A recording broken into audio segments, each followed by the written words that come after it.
அஸ்ட்ரோசைன் channel வாயிலாக உலகெங்கும் வாழ்ந்து கொண்டிருக்கின்ற சகோதர சகோதரிகளுக்கு அன்பார்ந்த வணக்கங்கள் மற்றும் வாழ்த்துக்கள். இன்றைய பதிவு ரிஷப மனையில் இருக்கக்கூடிய சுக்கிரனால, அதாவது கால சக்கரத்தினுடைய இரண்டாவது வீடு என்று சொல்லக்கூடிய ரிஷப மனையில் ஆட்சி பலம் பெற்று இருக்கக்கூடிய தனம் குடும்பம் வாக்குஸ்தானத்தில் ஆட்சி பலம் பெற்றிருக்கக்கூடிய சுக்கிரனால ஏற்படக்கூடிய மாற்றங்கள் பலன்களை பற்றி டீட்டெயிலாக பார்க்க போகிறோம். சுக்கிரன் என்பது பொதுவாக கலத்திர காரகன், அதாவது திருமண காரகன், சொகுசுக்கு காரகன், வண்டி வாகனத்துக்கு காரகன், பெண்களை குறிக்கக்கூடிய கிரகம். அதே சமயத்தில் வீட்டுக்கு காரகனான அந்த சுக்கிரனுடைய காரகத்துவத்தின் வாயிலாகவும் அந்த சுக்கிரன் குருவும் சூரியனும் இணைவு பெற்று ரிஷபமனையில் இருக்கக்கூடிய இந்த காலகட்டத்தில் அந்த சுக்கிரன் கிருத்திகை நட்சத்திரம், ரோகிணி, மிருகசீரிஷ நட்சத்திரத்தின் வாயிலாக என்ன மாதிரியான பலன்கள் கிடைக்கப் போகிறது என்பதைத்தான் டீட்டெயிலாக இந்த பதிவில் நம்ம பார்க்க போகிறோம். அதற்கு முன்னால் நம்முடைய சேனலை ஃபர்ஸ்ட் டைம் நீங்கள் பார்ப்பவர்கள் என்றால் மறக்காம சப்ஸ்கிரைப் பண்ணிக்கிங்க.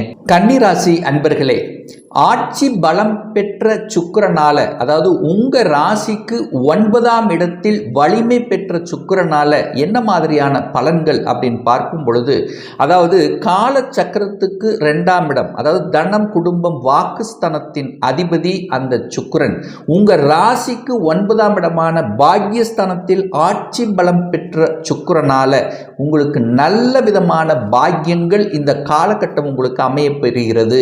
ஸோ எந்த காலகட்டம் வரைன்னா இந்த ஜூன் மாதம் 12ஆம் தேதி வரை உங்களுக்கு அமோகமான யோகங்கள், நினைத்த காரியங்களில் ஈடேறக்கூடிய தன்மை.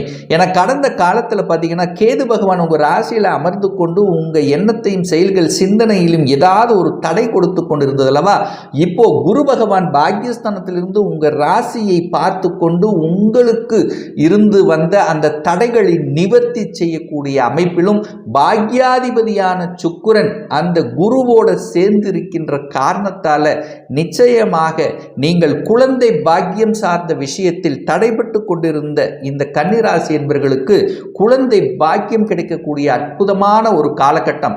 எத்தனையோ செலவு செய்த, அதற்கான எத்தனையோ முயற்சி எடுத்தேன், எல்லாம் இருக்கிறது, எல்லாமே இருக்கிறது, பணம் இருக்கிறது, பொருள் இருக்கிறது, குடும்பம் இருக்கிறது, அத்தனை இருக்கு, நல்ல வேலை இருக்கிறது, ஆனால் குழந்தை பாக்கியம் இல்லையே என்று ஏக்கத்தில் இருந்த இந்த கன்னிராசி என்பவர்களுக்கு அந்த ஏக்கத்தின் தீர்க்கக்கூடிய வகையில் இந்த காலகட்டம் உங்களுக்கு குழந்தை பிறப்பு சம்பந்தப்பட்ட விஷயத்தில் நற்பலனை கொடுக்கக்கூடிய அம்சமாக இருக்கிறது.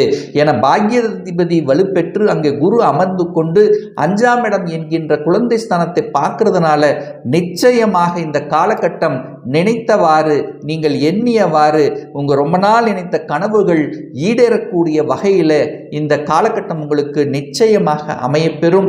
அதே சுக்கிரன் தான் உங்கள் ராசிக்கு யாருன்னா 2ஆம் இடம், தனத்தை கொடுக்கக்கூடியவன், குடும்பத்தை அமைத்து கொடுக்கக்கூடியவன், உங்கள் வாக்குக்கு அதிபதியாக இருக்கக்கூடிய சுக்கிரன் வலிமை பெற்றிருக்கக்கூடிய காலகட்டத்தில் உங்களுக்கு தனம் பொருளாதாரம் சார்ந்த விஷயத்தில் ஏற்றத்தை தரக்கூடிய வகையில் அமைகிறது. அப்போ நீங்கள் எந்த தொழிலாக இருந்தாலும், எந்த வியாபாரமாக இருந்தாலும் உங்களுடைய புத்திசாலித்தனத்தால், உங்களுடைய ஸ்ட்ராட்டஜி பிளானால இந்த மாதம் நல்ல வருமானத்தை பெருக்கக்கூடிய வகையில், 4 காசு சேர்த்தக்கூடிய வகையில், அந்த காசின் மூலமாக உங்கள் குடும்பத்துக்கு தேவையான பொருட்களை வாங்கி மகிழ்ந்து சந்தோஷப்படக்கூடிய வகையில் இந்த காலகட்டம் உங்களுக்கு அமைகிறது. அப்போ சுக்கிரனுங்கிறது யாரு? பொதுவான ஒரு கலத்திர காரகன் அல்லவா, திருமண காரகன் அல்லவா.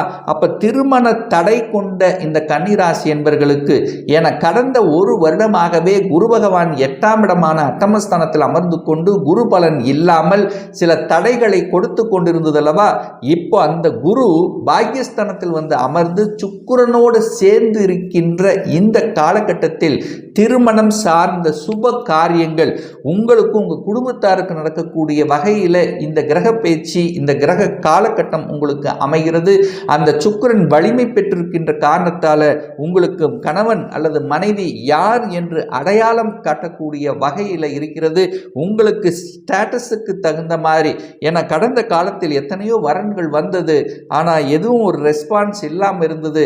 ஏதோ ஒரு வகையில் தடைப்பட்டு கொண்டிருந்த அத்தனை விஷயங்களும், அத்தனை தடைகளும் நீங்கி அத்தனை தோஷங்களும் எத்தனையோ பரிகாரம் செய்த எத்தனையோ கோயிலுக்கு போன எதுவுமே நடக்கலைங்கிறவர்களுக்கு இந்த காலகட்டம் நல்லவைகள் நடக்கக்கூடிய ஒரு அற்புத காலகட்டமாக உங்களுக்கு அமையுங்கிறதுல எந்தவித மாற்று கருத்து இல்லை.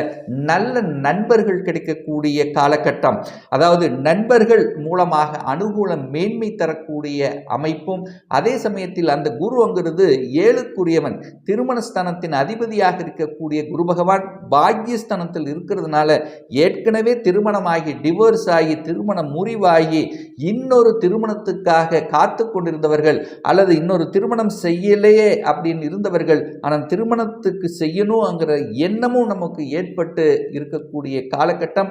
அதே சமயத்தில் அந்த எண்ணம் இருக்கிறவர்களுக்கு 2ஆம் திருமணம் நடக்கக்கூடிய தன்மையும் இந்த காலகட்டம் சிறப்பாக இருக்கு. சுக்கிரனுங்கிறது காதல் காரகன் அல்லவா, அந்த காதலும் ஒரு சிலருக்கு இந்த காலகட்டத்தில் ஏற்படுத்தும். காதலில் ரொம்ப நாளாக இருந்தவர்கள் அந்த காதல் திருமணமாக கன்வெர்ட் ஆகக்கூடிய வகையில் இந்த காலகட்டம் உங்களுக்கு சிறப்பாக இருக்கிறது.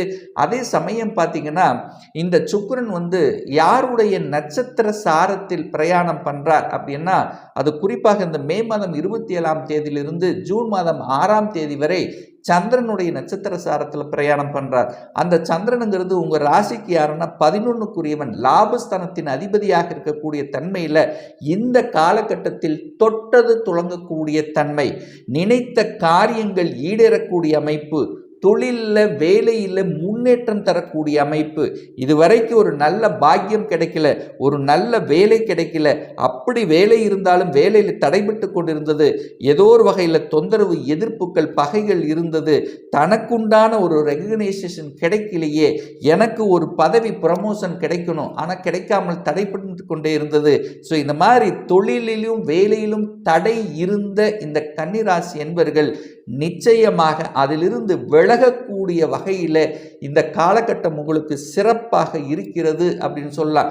அப்போ தொழில் வேலை வியாபாரம் எதுலையும் உங்களுக்கு 4 காசு சேர்த்தக்கூடிய அமைப்பு, அதுவும் சுக்கிரனுடைய காரகத்துவம் என்று சொல்லக்கூடிய கலை சம்பந்தப்பட்ட அழகு சம்பந்தப்பட்ட ஹோட்டல் சம்பந்தப்பட்ட தொழில் இருக்கின்றவர்கள், அது பெண்களை மூலதனமாக வைத்து செய்யக்கூடிய தொழில்கள், அதே சமயத்தில் ஜவுளி சம்பந்தப்பட்ட துறையில் இருக்கின்றவர்கள், தங்கம் சம்பந்தப்பட்ட துறையில் இருக்கின்றவர்களுக்கும் சொல்லிக் கொடுத்தல் போதனைகள் செய்வது, இந்த மாதிரியான துறையில் இருக்கின்றவர்களுக்கும் நல்லதொரு காலகட்டம், நல்லதொரு ஒப்பந்தங்கள், நல்லதொரு உங்களுடைய முயற்சியின் பயனாக நல்லவைகள் நடக்கக்கூடிய ஒரு நல்ல காலகட்டமாக நிச்சயமாக அமையும்.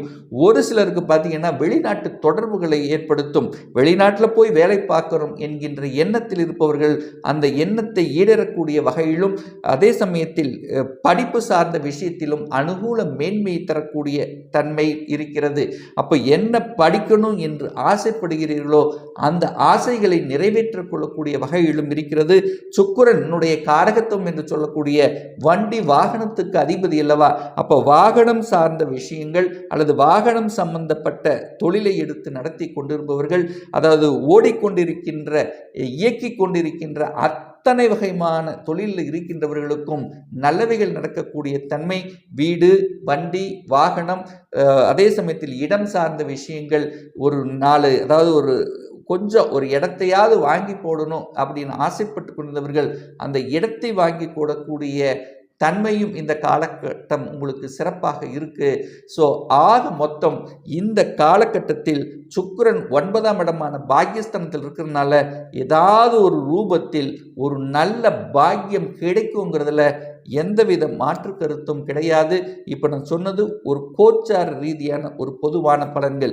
உங்கள் ஜாதகத்தில் சுக்கிரன் எப்படி இருக்கிறார், எந்த இடத்தில் இருக்கார், எப்பேற்பட்ட நிலையில் இருக்கார், 6 8 12ஆம் அதிபதியோடு கூடி இருக்காரா, அல்லது ஆட்சி உச்சபலம் அதே சமயத்தில் நீச பலம், ஸோ இந்த மாதிரி ஏதாவது தன்மையில் இருக்கிறதா, அல்லது இப்போ உங்களுக்கு எந்த தசாபுத்தி நடந்துட்டு இருக்கு, ஸோ இதை பொறுத்தும் உங்களுடைய பலன்கள் நிச்சயமாக மாறுபடும்.